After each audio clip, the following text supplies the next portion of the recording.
Donc, la suite de l'activité, euh, là, nous allons tester le tri par bulle. Donc, la fonction tri par bulle, elle est là. Les deux autres fonctions sont exactement les mêmes. Celle qu'on a utilisée avec le tri par sélection, afficher liste, affiche la liste. On l'utilise après chaque étape, juste parce que nous sommes en train de tester l'algorithme. Mais en réalité, on n'affiche pas la liste après chaque étape. On peut afficher la liste au départ et ensuite vers la fin. Et la variable compte, je reviens encore une fois sur la variable globale.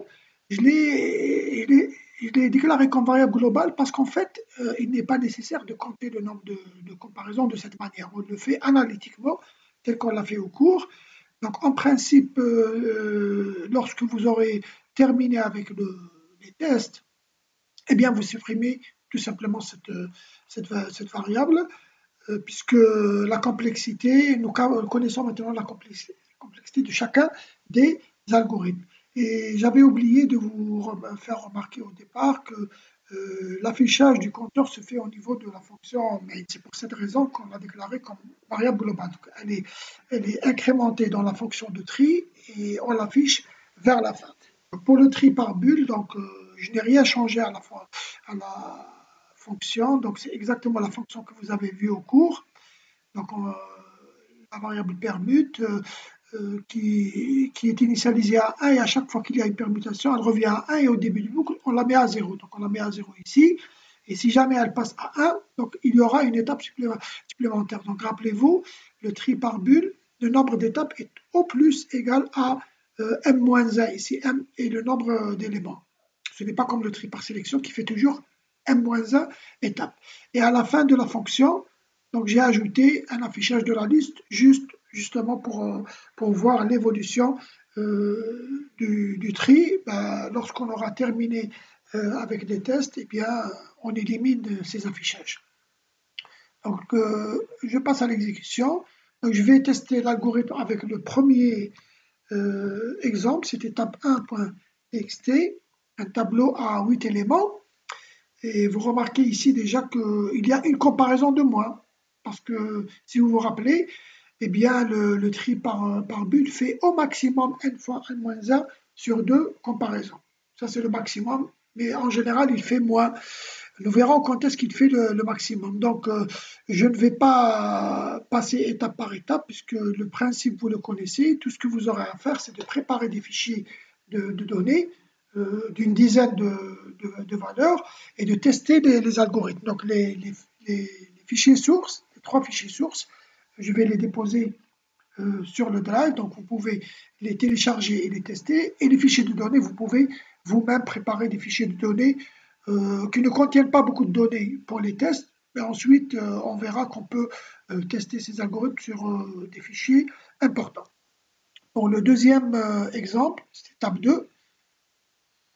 Tab 2.txt. Donc, rappelez-vous, c'était un tableau à 12 éléments.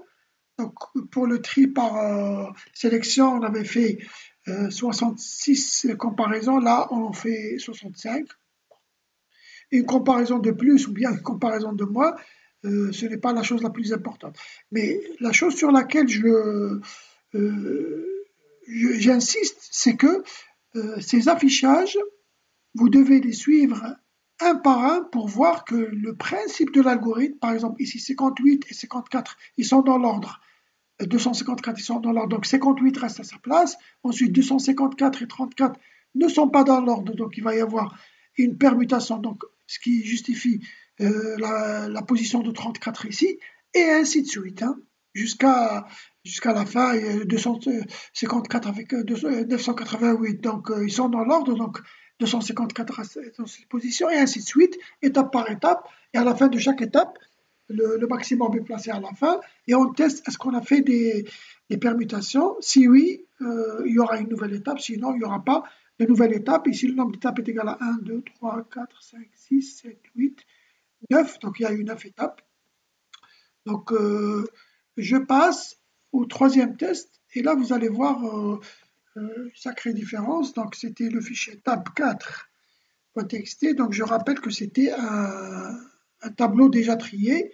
Donc vous remarquez qu'il y a eu une seule étape.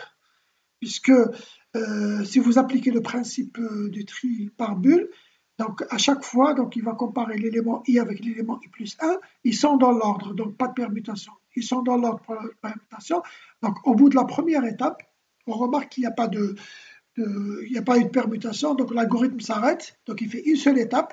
C'est un cas très rare, bien sûr, de trier un tableau qui est déjà trié. Mais c'est juste pour voir que le tri par but ne se comporte pas toujours de la même manière. Il dépend de la configuration du tableau qu'on lui donne au départ. Donc une dernière exécution, c'est le quatrième exemple, c'était le fichier tab 5.txt. Il s'agissait d'un fichier trié par ordre décroissant. Ça, c'est le cas le plus défavorable, hein. Vous remarquez que le nombre de comparaisons ici est égal à 28, qui est le maximum, parce que 8 fois 7 sur 2, ça fait 28. Ça, c'est le maximum du tri par but. On ne peut pas faire plus. Donc, le maximum, en fait, sera atteint lorsque vous donnez au départ un tableau qui est trié par ordre inverse.